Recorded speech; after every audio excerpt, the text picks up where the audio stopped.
Okay, so good morning everyone and welcome to this question and answer session we're running with parents and with three children's doctors who've very kindly offered to come and share their expertise with us.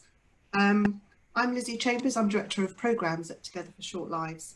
I think it's fair to say that since coronavirus broke out at Together for Short Lives, we've been really aware on our helpline, on our Facebook group, that families have had so many questions and really struggled to know what's best to protect their families. It's been kind of difficult to understand how to apply government policy to children, and especially to know, how the virus will affect children and young people who have life-limiting conditions. So we thought to try and address some of this confusion, we'd thought it would be a good idea to host a session to really gather all of these burning questions together and put them to some doctors to see what they think about them. Obviously, we realise that doctors don't have all the answers about coronavirus. So little is really known about coronavirus at the moment. But it's great to have their expertise shared about what is currently known. And we're joined today by three doctors. We've got Dr. Mary, I don't know how to pronounce your surname, it's Salama. Salama, yeah. Salama, who works as a consultant paediatrician in Birmingham. We've got Dr. Nicki Murdock, who's the medical director at Alderhay in Liverpool, and Dr. Toni Wolff, who's a consultant paediatrician in Nottingham. So welcome all. And we're also joined by Jodie and Warren, who are parents to Daniel, who's 3. Good morning. To be directing all the questions. Thank you so much to them really for volunteering to host this Q&A session for us. Pleasure. Welcome. So I'm going to hand over to you and let them introduce themselves. Hi everyone, I'm Jodie. I'm part of the Together for Short Lives family, so I take part in the groups and we have support from them as well. Our son is life limited, Daniel. We use the hospice at Bluebell Wood in South Yorkshire, and we're also under Sheffield Children's Hospital and Doncaster Hospital. And I think when Daniel was born, it was a real shock to us. He suffered a brain injury at birth, so it wasn't anything we could plan for, this dramatic change in lifestyle. So we've learned as we've gone along, and hopefully we've had a lot of support from our peers and other parents, and we can do the same for them. So. Yeah. Morning everyone. I'm Warren, Daniel's dad. Really same as what Jodie said. In 3 years we've learned so much that we never thought we'd have to learn, and it's sort of great to get involved with Together Short Lives and have a voice as parents, and also for the other parents around who we speak to on a regular basis. Thank you. Did each of you want to introduce yourselves? Perhaps Toni, did you want to just say a little bit of your role and where you work? Sure. So I'm Toni Wolff. I'm a community disability paediatrician in Nottingham, and I work with children with severe and complex disabilities and children with life-limiting and life-threatening conditions. And I'm also recently become the chair of the British Academy of Childhood Disability, which is an organisation for professionals and links with family organisations for children with disabilities across the country. Thank you, Toni. You're a little bit faint, actually. Perhaps when we come to the questions, you might need to pick up a bit. Microphone slightly, yes. Thank you. Should we come to you, Nicki? Did you want to just introduce? Yeah, hi, I'm Nicki Murdock, and I look like an air traffic controller, don't I, today? But actually, I'm medical director of Alderhay, which is Children's Hospital in Liverpool. I'm a general paediatrician with an interest in the neonatal care, but for the last 10 years, really, I've worked in administration, so I've helped run hospitals.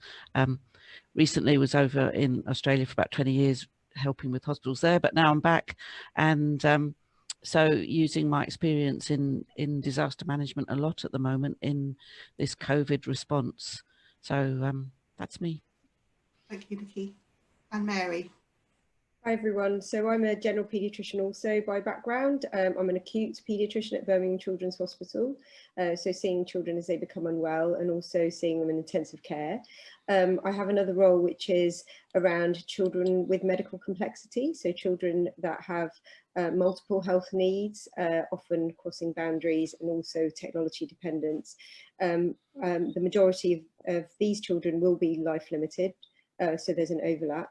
And I'm a medical component of a discharge team that looks at how to get them out of hospital and to support them also.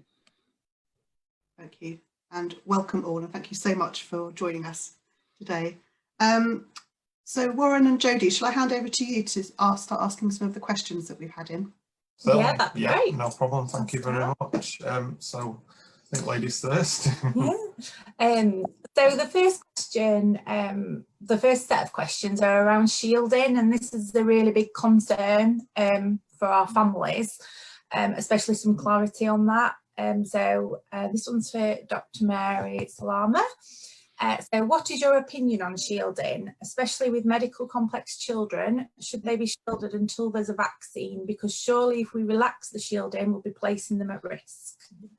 Okay, so I'd just like to start by saying that there are many things that we don't know about coronavirus, but we're learning really fast, and we're learning by sharing information across boundaries, across the UK, but also internationally. And for the last maybe 5 or 6 weeks, the guidance has been constantly changing. So I think it's a developing picture, and what we know now is certainly not what we knew even 2 weeks ago. So from the data that we're seeing across the world, children are very much less likely to be affected by coronavirus. So the rates from China, Italy are low, they're around 2%. And when we look at those that are admitted with illness, most of them will have a mild course of illness. There is one particular study that's looking at children with medical complexity, and that's a study that's been taken from the US intensive care population. And across all of the US, they found that 40% of the children admitted to intensive care had a background ventilation need. So that's not a neurodisability, that's either a tracheostomy or ventilation. So that's quite a specific group of children. And of those, just as a kind of an aside, of all those admitted to intensive care, 15% were overweight. So I think when you balance that out, and the total number of those was 19 children across across the whole of the US in a 20-day period, which is a really, really low number. So I think when you're looking at the impact on children of coronavirus illness, it is very, very low, certainly comparatively to the adult population. And I know there's some data on the RCPCH website that Tony signposted us to, which shows 20% of children will have neurodisability, but I think if you that are infected with coronavirus, but I think if you look at the number of children that get unwell from influenza and the load on children across the board, I know that there is an overrepresentation of children with background chronic medical conditions in that group. So the other thing as well, just as a reassurance, is locally we've not seen any overrepresentation. And in fact, we've been working on a rapid discharge pathway for children that have been stuck in Birmingham Children's Hospital that are medically fit and have complex needs. And as part of the process change, we've had to swab them, even though they have no symptoms. And many of them have been positive, but we wouldn't have known.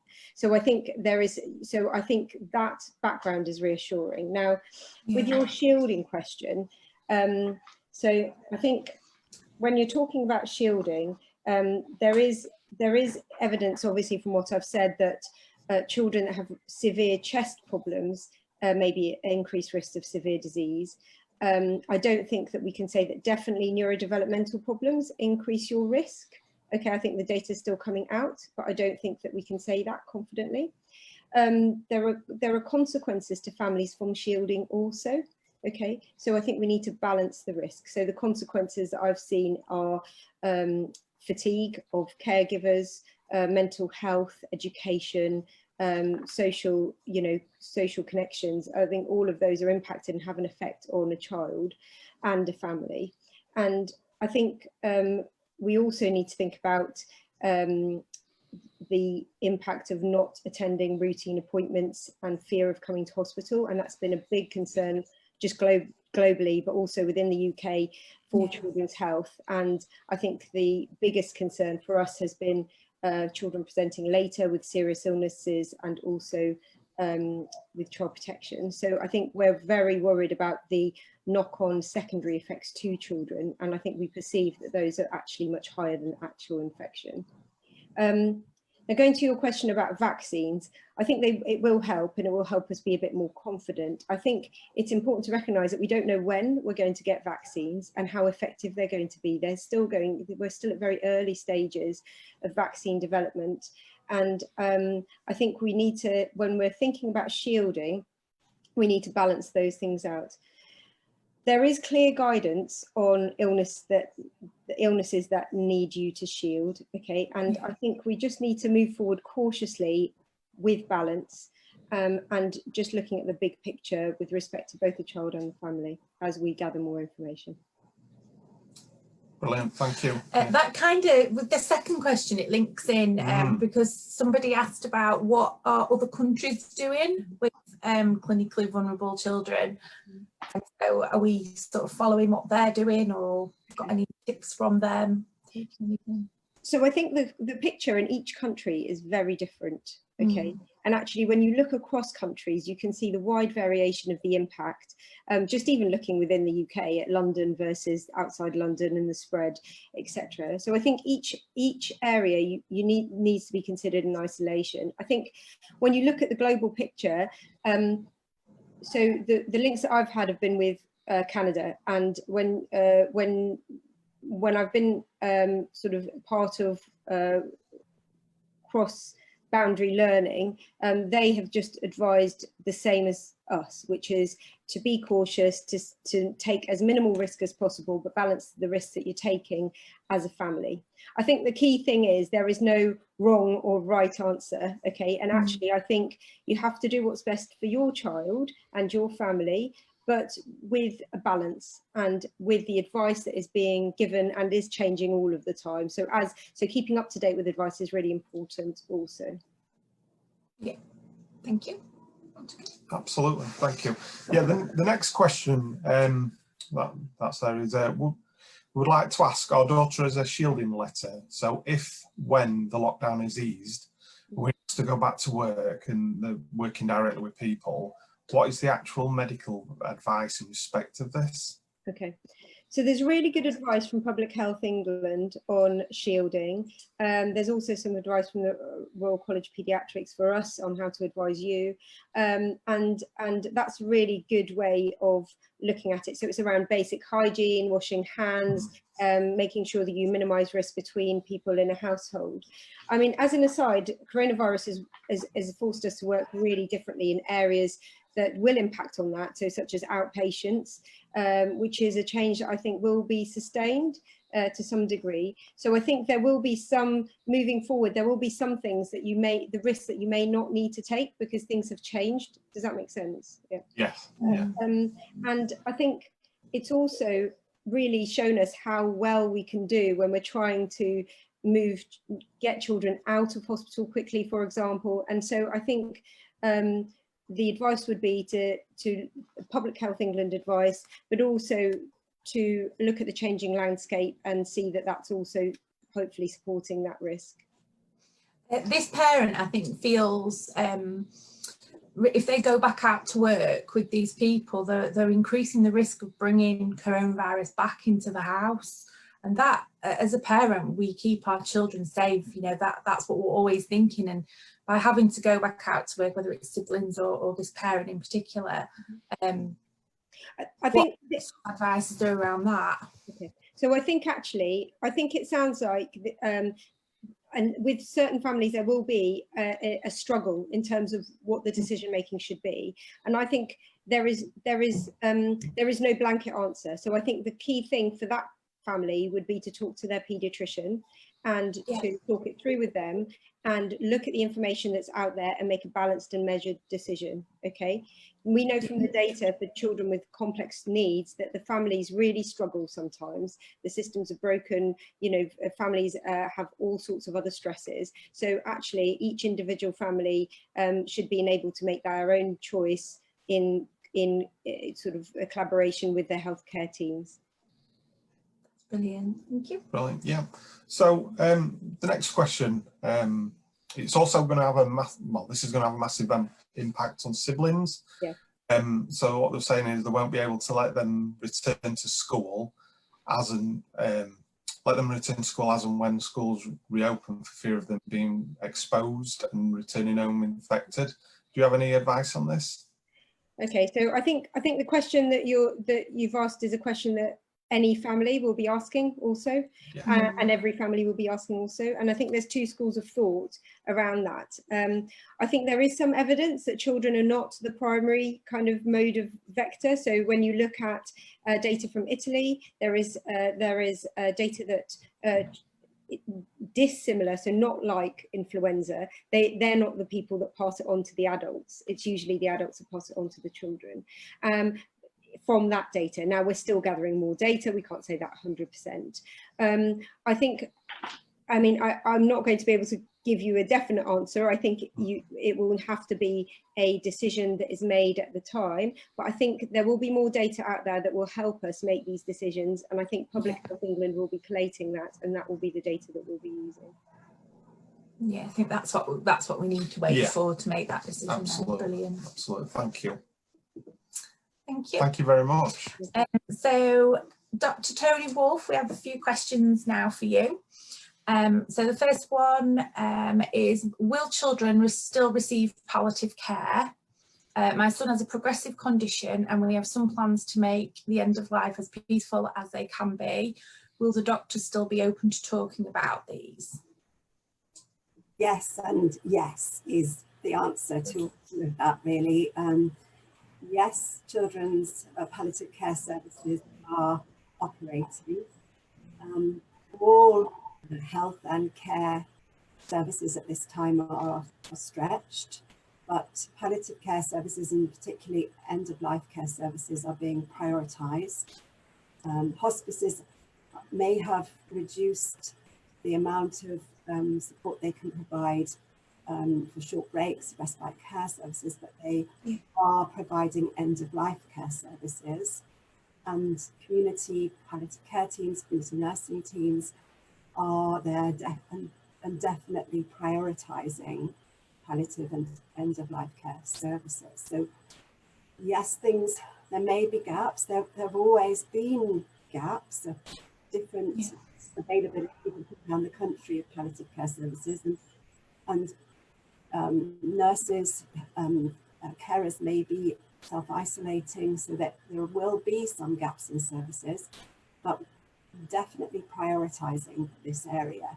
And yes, definitely talk to your paediatrician. They will want to talk to you, your paediatrician, your community nurse, your key worker, about exactly what you want, what your plans are to make the end-of-life care for your child the best it can be.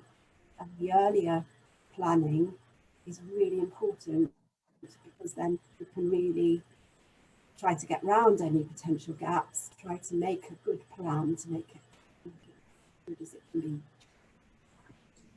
Great, thank you. Thank you very much, that's great. So the next question is, should I amend my child's advanced care plan with special instructions if she gets COVID-19? Or will the doctors listen to us?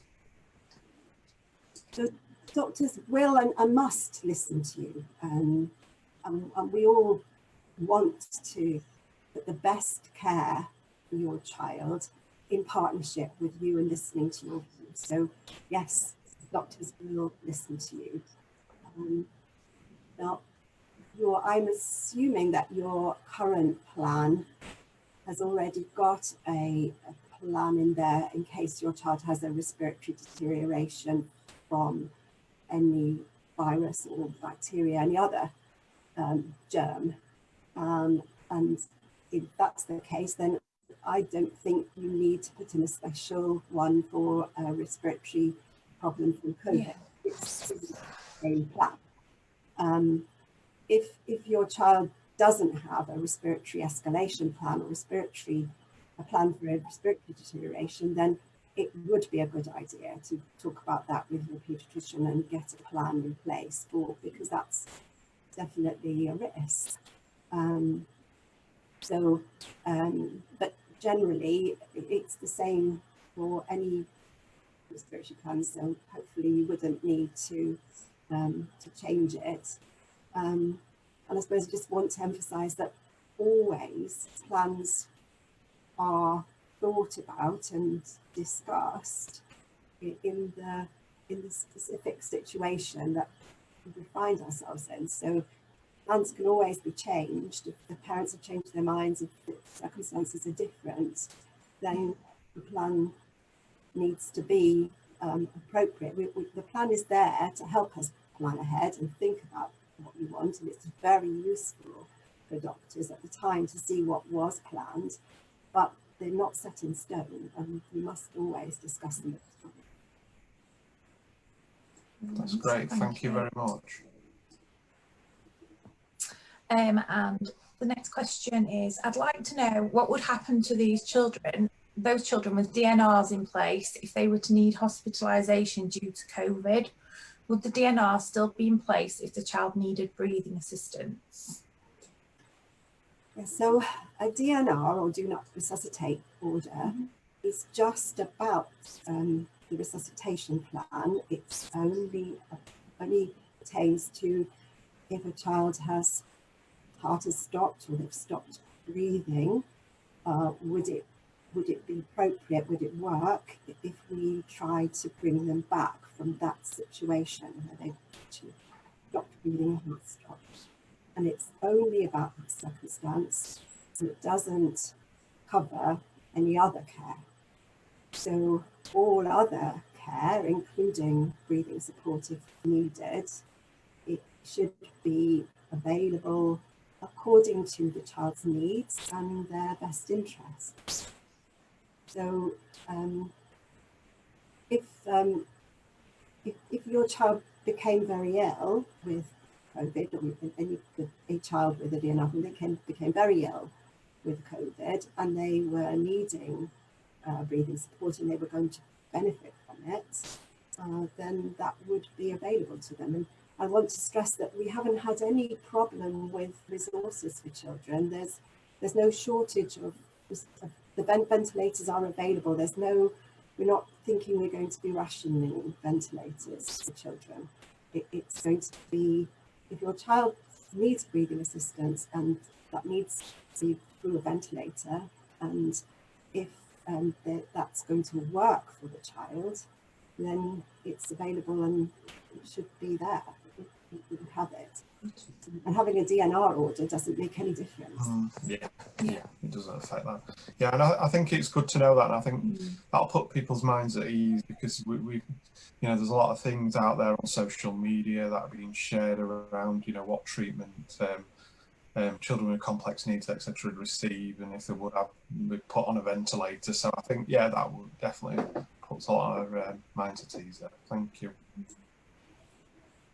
Thank you very much. Thanks. So our next questions were for Dr. Nicki Murdock.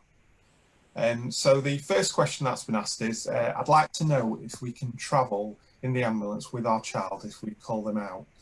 Can we stay with them in A&E if brought in via ambulance? Can we stay with them on the ward, especially if in an adult hospital?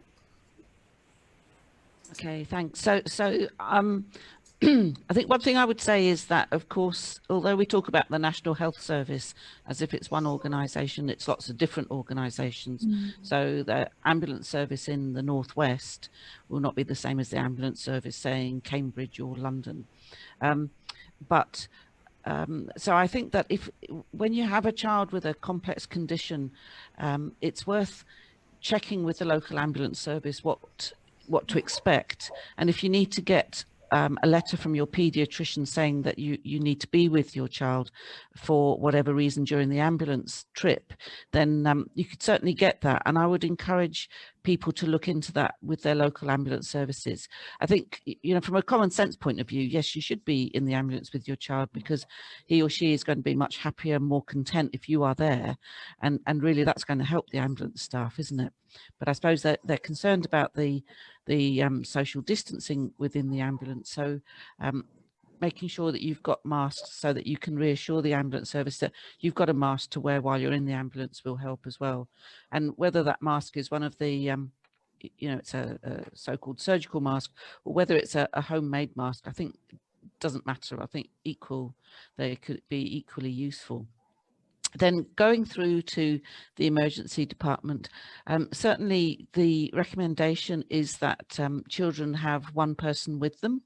I understand that sometimes you need two people, and again that's about getting a letter from your paediatrician to say in your circumstances you actually need to have two carers or parents with the child to manage what's going on. So that will be relevant for some but not everyone. And then can you stay with your child as they go through A&E and into the wards? You should be able to. Every child is supposed to be able to have one person with them. So again, going into the ward, you should be able to stay with your child during that time. Thank you. I think it'd be good just to share our experience this week. Unfortunately, we had to go into hospital on Monday via ambulance. Luckily, I work for the ambulance service in Yorkshire, so I was quite aware of our sort of rules on escorts going along with the children at the minute. So I knew that one of us could go. And like you say, there is variance across the UK, and the trusts make their own sort of guidelines on that. But yeah, it worked well from our point of view. So I travelled in the ambulance with Daniel. And took every precaution, like you say, with a mask, and then it went really well in A&E and then also on the wards. It was difficult because only one of us could stay with him, and whereas normally, because of the care he needs round the clock, we'd swap over to give a rest, but it did work. There was a lot of things put in place, like say in A&E, to make sure we was protected. There's temporary walls been put in A&E. So, yeah, I think, you know, from my point of view, it worked, and it was the one thing from shielding that we've always been a bit sort of scared of. Well, if he does become unwell, we need to go in. What is going to happen? But it's definitely put our minds at ease that you know, it is working. And yeah, that's good to hear. I mean, shielded, you know, it's great. Some hospitals are saying only one visitor per patient in total, and that again is done to reduce the exposure of other patients and staff to potentially to the virus, so that if we, and I think you said that that's what happened for you, that you, Dad, went in and Jodie, you didn't go in, and it's really tough, and I think the hospitals and the staff recognize that is really difficult, but we are just doing our utmost to reduce the risk to everyone, because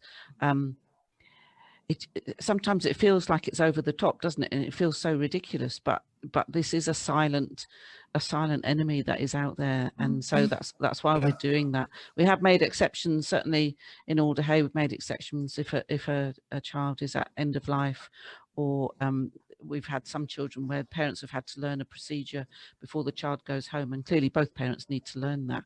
So there are times when there are exceptions.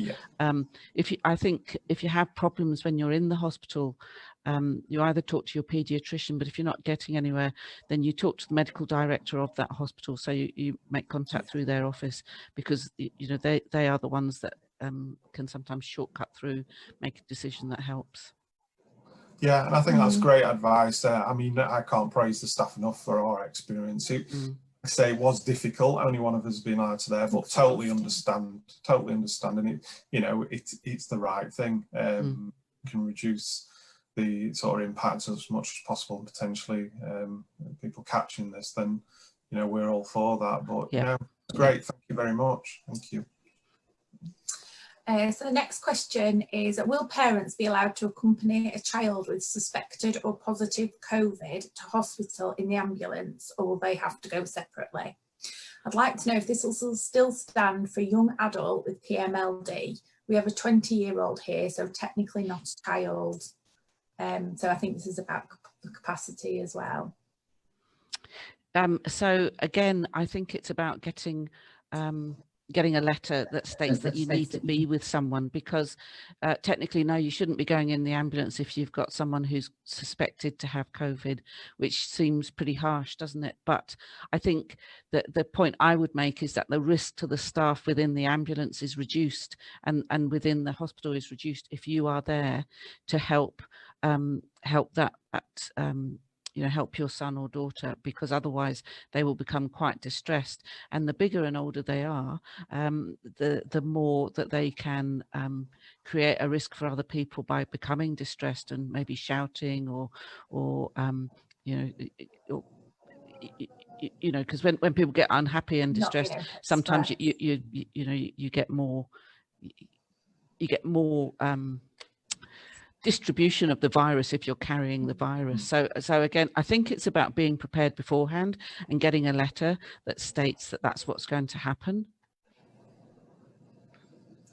Brilliant. I think it's quite common with a lot of the questions is if families do sit down with the paediatrician and just go through what they need, and if there are any exceptions to the rules, then if we can get something to sort of cover our backs with that, and to help these extra rules be put in place, sort of exceptional circumstances almost.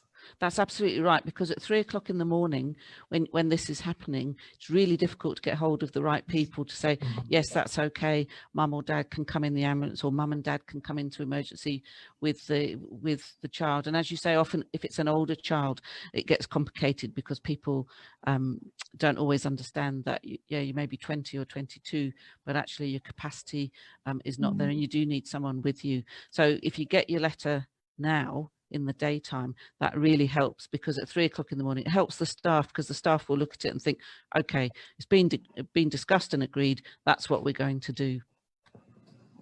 Do you think just about this letter, which I think is a really good idea, do you think a GP letter would be sufficient? Because getting hold of our consultants and paediatricians isn't always very easy, especially not with everything else going on at the moment.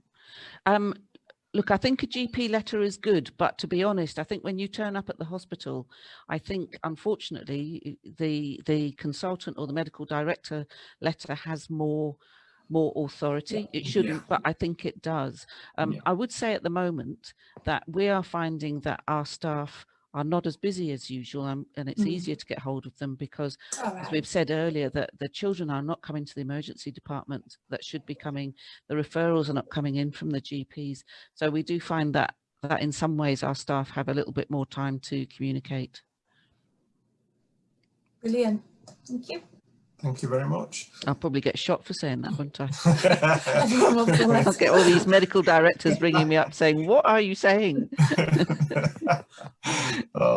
So the next question, obviously we've shared our experience, but somebody's sharing their experience of going to hospital. So their question is, what should hospitals be putting in place for shielding children going to A&E? We were put on a corridor with other families, and people had to brush past his wheelchair to get past. They were aware it was for a central line check and X-ray, but this is the route all patients with chronic conditions have to take. Should we avoid going in, or is there something we can do to protect him more? It has made us much more hesitant. Yeah, so I think that's a really good question. I think you still need to get things like your central line checks done, but it's how the hospital has changed things to accommodate that. So I would say that really what needs to happen is that there needs to be an alternative route for children who are coming up to the hospital to get routine things done, and usually they would go through the emergency department. But I would have thought that they could make some sort of arrangement so that there is a different area for children with chronic conditions to come and wait, so that they're not mixed in with everybody else. Most emergency departments have set up what they're calling red and blue areas, I think, where you sort of COVID positive or suspected, and then non-COVID. But in a busy department, that's still going to cause issues, because you're still going to be in an area where there's a lot of people, even if they're supposedly COVID negative, and we know that you can think you're COVID negative when you're not. So I think that's about hospitals making alternative arrangements. I would have thought, do you have a parent group that liaises with the local hospital? Because they would be a good group to help push this forward and get some sort of alternative arrangement made for children who've got the chronic conditions and are coming up to be seen. You know, it should be possible to make an area on a ward, or maybe an outpatient area that isn't being used as much at the moment, because we're doing very little face-to-face outpatient work at the moment. We're in Alderhay, we're doing about 10 or 12% face-to-face work. So we have got space to do that sort of thing. I think, again, I'd like to be able to say I'll ring up this hospital and say, can we help you sort out what you're doing? But I think that is what the hospitals should do, you know, is looking at different ways of managing patients so that they're not all coming into contact with each other. But I would emphasize, you do need to get that check done. Yeah, we shouldn't feel hesitant about things like that. No. Thank you. And the next question is, how can parents and hospitals work together to keep shielded children safe if they need to come in? Can they have a bay set aside? Should we be able to wear masks for the limited protection they offer? Is there a way we could, for example, wait in the car until people can see, until they can see us, rather than having to queue with the crowd? So I know you've covered some of that. But it's just, well, practice be for us. Yeah, so it is about a comprehensive package, really, isn't it? About how do we work with parents to keep their children as safe as possible. So one thing we've done is designate some bays in the car park, so that we're looking at an app, so that when you get to the hospital in the car park, you can check in on the app rather than having to come into the hospital to check in. So we know you're here, and then we can just contact you by phone and say, right, we're ready for you, come through. So that reduces the amount of time in the hospital. As I said, masks, you can get masks. There's some fantastic videos on YouTube about making your own masks if you can't get hold of them, and in all seriousness, I think they are better than nothing. And so you can make masks that you have to sew. There are clips for making a mask that you don't have to sew. I've seen a really good one where you just cut up a child's t-shirt and use some tape, and you can use that, or you can cut up a sock and use that. And then the other thing is that hospitals are beginning to hand out masks to people as they come through into the hospital, to give them that protection if they haven't been able to source it for themselves. If you, as I say, I think most places do have most hospitals do have a parent group, and I think it's worth getting hold of them to try and sort this sort of thing out. And if you haven't got a parent group, you should have. And certainly the sort of person to contact about this is the medical director, because they have responsibility for the whole of the hospital rather than your child, which would be what the paediatrician would have. Because I recognise in a children's hospital, it's a bit easier because that's all we're thinking about, and we're in that mindset. Whereas in an adult hospital, children are a much smaller part of it, and the reality is that often they don't get thought about, because it doesn't occur to the people who work in the adult sector that you do need to make different decisions for children. So contact your parent group. If you haven't got a parent group, contact the medical director and ask them to help you sort out a different pathway for children with chronic conditions, and ask them to set up a parent group. Yeah, I think that's really good, especially in, like you say, local hospitals, that there's not really anything there for children. It's just a very small service. Yeah. Great, thank you. That's great. Next one. How will planned surgeries be rescheduled? Well, that is a very good question, and that is a question that we're all really struggling with at the moment. Let's be honest about that. So we've got through the initial phase of we cut things back because we thought we were all going to be swamped. In the end, I think the number of people who came in with COVID and needed treatment and ventilation and so on, we've managed. It wasn't quite as big as we thought, but now how do we turn back on the urgent and semi-urgent and elective surgery that we turned off? So There's a lot of discussion about that at the moment, because one of the challenges is around ensuring that the children that we operate on do not have COVID. And so we need to test children beforehand. And so there's talk about testing a child 2 or 3 days before they come in to make sure that they are negative, and then maybe retesting them on the actual day, providing the PPE, so the masks and so on, that people need to wear when they are operating. And we know that there is a shortage of PPE, not just across the country, but across the world. And so it's how do we turn back on some elective surgery whilst protecting families and protecting staff. And of course, if we protect staff, that does protect families, because we wouldn't be passing it on. So what I think what we're talking about here is that turning everything off, whilst it seemed quite difficult, actually was the easy bit. Turning it back on is much more difficult. And I think that's going to take a few weeks to work through how we do that. But we know that the longer we take to do it, the bigger the backlog is getting.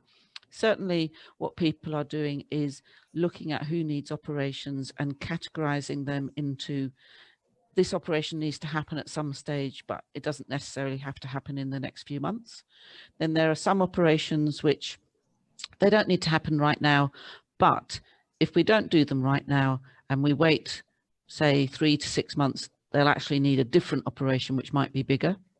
And then there are children who really, we do need to do the operation right now because it's a time critical operation. And that might be, say, a child who needs a heart operation, and now is the right time to do it before, you know, it's just the right time weight wise and nutrition wise and so on. Or it might be a craniofacial operation where we need to do something that affects how the rest of your face grows, and if we wait, your face will definitely grow wrongly. So there are some operations like that, and then there are the emergency operations. Everyone has continued with emergency operations. It's all these other operations that we need to put back into the system. So some will go back in faster than others, and that's a big piece of work for the surgeons to review who needs an operation now and who can wait, or who can wait, but we need to regularly monitor them to make sure that they don't then fall into that needs to be done now pattern. I don't think I've got an answer. What I'm explaining, I suppose, is how we're looking at it, how we're measuring it, monitoring it, and trying to make sure that we do the best we can for children. But it's a big piece of work, and it gets bigger every week that we don't restart operating. Yeah. Thank you very much. Really good. No, that's great. You. Thank you.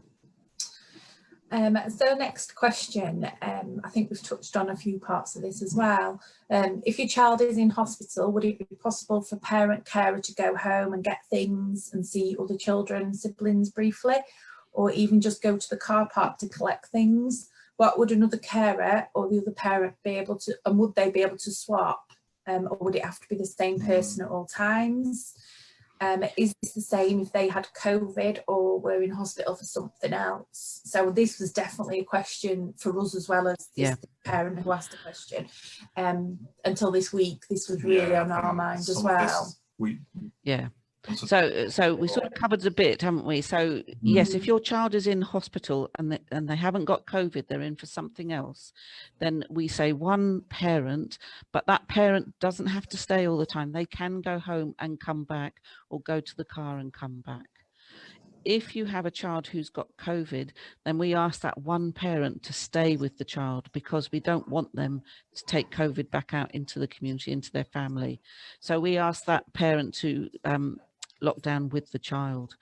And a lot of the complex needs children need a parent there all the time anyway. Yeah, they do. Because of the needs. Great, thank you. Okay. So the next question is, will COVID-19 change how hospitals work in the future?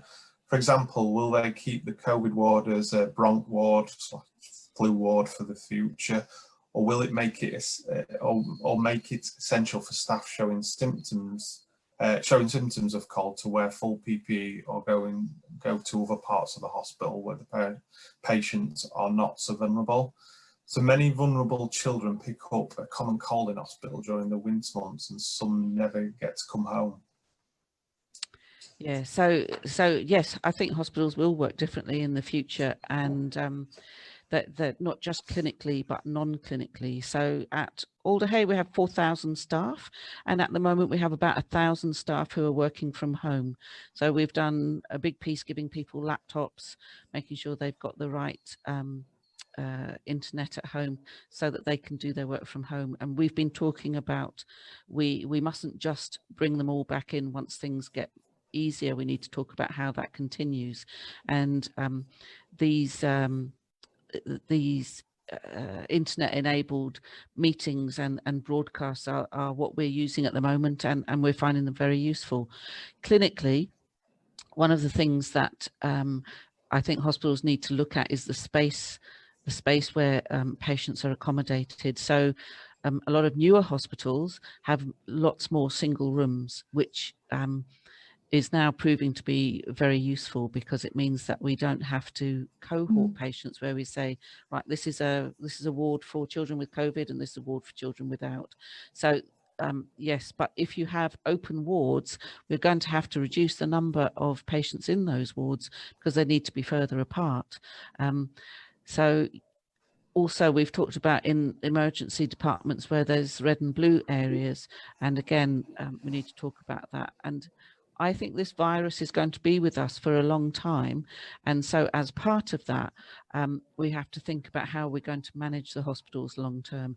And it might be about people having spaces where before we might have an open space in the hospital that is just for people to congregate and have food and so on. Those spaces I think will be repurposed into bigger areas for people to wait, so that we've got that distancing between patients.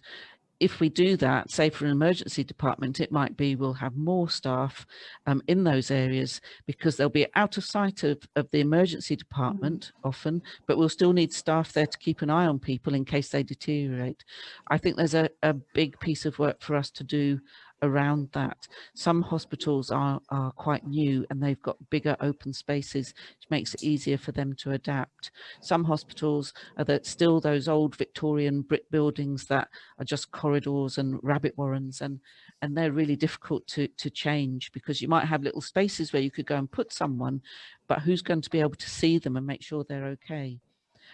Will we carry on doing non-face-to-face consultations? Yes, I think we will. Again, we're looking at what we've said here at Alder Hey is, if you want to bring patients into the hospital, so you want to switch off doing internet consults and go back to doing face-to-face consults, you need to tell us why. You need to tell us what is the necessity for that, because if you can do it well on the internet, then that's what you should be doing at the moment, and probably for quite a long time into the future. Yeah, before we started the broadcast, I mentioned that I'd been overseas, and so worked in Australia for a long time. And because of the huge distances and the fact that people are spread out, we have a lot of experience of working on the internet, because that's the only choice. And we do find it works really well. Sometimes I think here in the UK, it's about just thinking differently and realizing that actually it's okay to do it on the internet. So I think we're going to do things very differently. And one of the bonuses of this is that I think it could be less disruptive to families. So we know that if you are trying to take a child with a complex condition out into the community and get to hospital, not everybody has a car. Some people are coming on the bus, and that can be a major undertaking. At the end of the day, you've come into the hospital, you've gone home, and everybody is absolutely exhausted. So doing a consult online so that that child can stay at home, or if they go to school, maybe doing it so they can stay at school, that's probably going to be a good thing. So you know, to try and look at the silver lining of this, I think we're going to see us doing things very differently, and I think some of those things will actually be better than they are at the moment.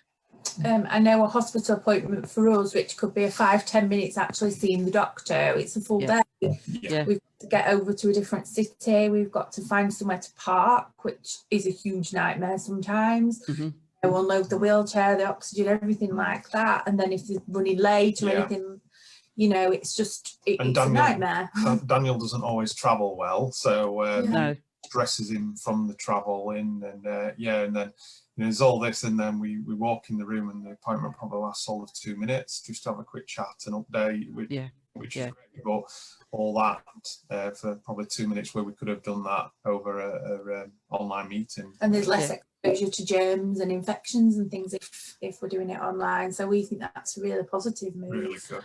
I think that's absolutely right. And I think, you know, a lot of people in the NHS have been trying to push people this way, but the virus has actually made it happen. And, you know, we've spent months trying to do things, and then suddenly overnight it just happened. And so, yeah, there are good things coming out of it. Absolutely. Thank you very much. Thank you. Thank you. And we've got a question from one of our hospice family here, and it's: my son, aged 4, has spinal muscular atrophy type 1, needed intracatheal Spinraza treatment in June at Sheffield theatre admissions, half a day normally. We will both be wearing FFP2 masks. He has a closed circuit mask for his vent, which is BiPAP, if he needs it. Are there any other precautions we can take? I think the other precautions are around the not coming into contact with other people. So ringing up and ensuring that, as you said before, that your child won't be going in through the emergency department or through a busy area. They can go directly somewhere where he's going to be safe. And again, it's those precautions about washing your hands that actually is one of the best ways to make sure that you are safe, is by washing your hands, so that when you touch your child, you haven't got any virus on you. I think the rest of the precautions are about what the staff are doing. Yeah. Great. Okay, thank you very much, Dr. Murdock. That's great. Appreciate you answering those questions. So our final questions are general questions. Can I just say I'm going to go? I think my chief executive came in and wanted me. I felt a bit rude, but I'm going to go. Thanks very much. Thank you very much. Thank you. You're welcome. That's appreciated. So yeah, our final questions are for Dr. Salama, and it's general questions around children with life-limiting conditions during COVID-19. The first question is, what can you tell us about the inflammatory condition related to COVID-19? What are the symptoms? Are medically vulnerable children more at risk of catching it? So I'm really glad you asked about that. I think we've all been concerned about that in the last 2 or 3 weeks, and there is a lot of data again being gathered about this. This effect, which we think is related to COVID and is being proven to be related to COVID, is a lag. So it's happened a little bit after the peak. So we're now seeing the kind of the peak of children coming in with this illness, and I think this is the main way this virus is impacted on children. So we're seeing much more of that than children that were infected with coronavirus. So we've called it PIMS-TS, pediatric, well, I can go through that, but essentially it is a fever and shock syndrome. And the main features are temperature. So temperature is a really important thing, in addition to features of shock, which are things like drowsiness, irritability, vomiting, diarrhea, also severe abdominal pain. So some children have come through a surgical pathway, and also some children have problems breathing. It's not subtle, so it's not a subtle illness. You will know if your child has it because they'll be unwell. And I think the real key is, if your child is not well, please seek medical attention. I think that's been the message that has been echoed throughout lots of forums. I think from the national and certainly the local data, so children with complex needs are not at increased risk of this. So the risk factors seem to be obesity and ethnicity mainly, and previously well children. And in our local data, we've not seen any children with disability that presented with this particular problem. But we're still gathering data, and there's an ongoing national surveillance study that's gathering data, and that will give us more information week by week. Is it just a quick one on the back of that? Is it Kawasaki disease, or is it similar to?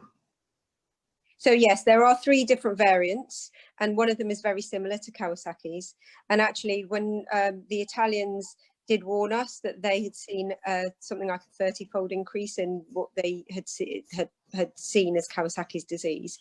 Interestingly, the Chinese data doesn't support that, so they don't see this in the same way, which is bizarre because actually Kawasaki's disease is much more prevalent in some areas of South Asia. So I think there is one subset that is that variant, and I think the real key is children become unwell, they become unwell quickly, and they just need support and looking at heart surveillance. So they need sort of echoes and ECGs and continued review. So I think that's the main message, really. Yeah, great, thank you. That's great, thank you. And we have another question, which is about whether the vaccine, when it's found and if it works, and whether it would be offered first to the most vulnerable children with life-limiting conditions and the children that are being shielded. Would this include their siblings, parents and carers like they do with the flu vaccine currently? So I read this question, was quite flattered you'd asked me because it's way above my pay. So essentially, I can't see why it wouldn't be. I don't see that risk stratification wouldn't include children with complex needs. However, I think that's a public health question, and it will be something that you can lobby for through working together for Short Lives and the other parent groups. So I think if the decision is not the one that I would expect, then I think there will be people, including myself, who would be happy to support you or to ask for that change.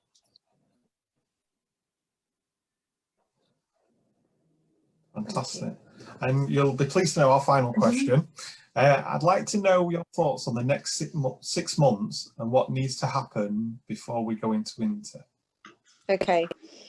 So firstly, although this has been a time of great challenge and distress to many people, I think it's led to many changes, as Dr Murdock was saying, around the way that we work, and changes that we've been hoping for and trying to implement for a very long time. I think the rapid increase in telemedicine will have a significant impact. I think we've seen a really big impact, and that actually children that would normally be becoming unwell with influenza and adenovirus and other viruses haven't been, and that's because they've been at home and people have been washing their hands and all of the other things that we've been doing to minimize the spread of coronavirus. So I think coronavirus has forced us to work differently and interact differently, and that will have an impact on other things. I think there will be an impact on how you juggle the burden of care, as discussed before, and also in how to get you out of hospital to facilitate fast discharge. So I think there will be lots of positive effects. I think we as a nation are going to be juggling how to get back to normal whilst maintaining social distancing, and I think that's something that we've just been discussing around how, what's the first step with respect to semi-urgent and urgent surgery, and then moving to elective. So I think what you can do over the next 6 months, I think it's important to focus on the health and well-being of all the family. Okay, so I think there are things that can minimize your risk as an adult. Okay, and that's a big risk. So actually, for a child with extra needs, you're their support, and there may be adults that are caregivers that are in high risk brackets for coronavirus. So I think minimizing that risk is really important. So the risk factors that we could look at are things like weight management, smoking cessation, increased exercise, focusing on physical and mental health, and just preparing yourself for that. Also thinking of preparation for illness, so contingency planning. Some of the questions that you've asked have looked at that. What happens if my child becomes unwell in terms of logistics? All of those things are important. I think it's important to attend routine appointments, especially vaccinations. I think those are really important, and I think that's important for all the family. I think health leaders and paediatricians are already planning for winter and how we're going to manage winter, in addition to the restarting of services that we already discussed. So I think there are plans in place, and they will be evolving as the picture evolves. I think certainly at the beginning of the pandemic, there was a great anticipation of many more sick children than we've actually seen. Okay, and also there wasn't the anticipation of PIMS-TS inflammatory conditions. So I think we have had to adapt to those things, and we will continue to adapt to any challenges that come. I think my main message I wanted to say is that make sure that you're kind to yourselves and be reassured. Okay, so I think you just need to look after yourselves, look after your family, try and enjoy the positive aspects of coronavirus. And I think I think actually our NHS has faced a great challenge and actually responded in ways that I never thought possible, certainly. And I think together we can continue to work for the health of our children, and will do. That's great. Thank you. No, it's appreciate what everybody's doing in the NHS, and no, definitely. Thank you very much. Thank you very much for that. That's all the questions from us. Thank you. Thank you very much. Thank you very much. We have actually just had another question in from somebody who's joined the chat, just about whether it's going to be possible to clinically test vulnerable children for antibodies. So finding out if you're coronavirus or not. I don't know whether either of you have an answer to that question. Shaking heads. So, not I mean, So no, I don't think it's coming, isn't it? And we can see it on the horizon, but we haven't heard anything definite yet. And I think it's a good point that testing, both of whether you actually more testing in the community of who has got the virus, but also antibody testing to find out who's had it and and how long that immunity lasts, is going to be really helpful for us in the future, in the next few months. And it does sound like the antibody testing is coming quite soon. I think I would add to that actually we need to also understand whether the antibody test means that you can't get it again, and I think it's really positive that we would be able to test, but I think we just need to be cautious about that, because I think one of the worries, certainly when you're talking about healthcare staff being tested, is that people would then presume that they're immune to it completely, and I think we just need to know that that's a fair assumption. Watch this space really on that one, isn't it? Yeah, no. Well, thank you all so much for joining us today. I found that really interesting, and I've learned, sure, lots of parents have learnt loads as well, so thank you.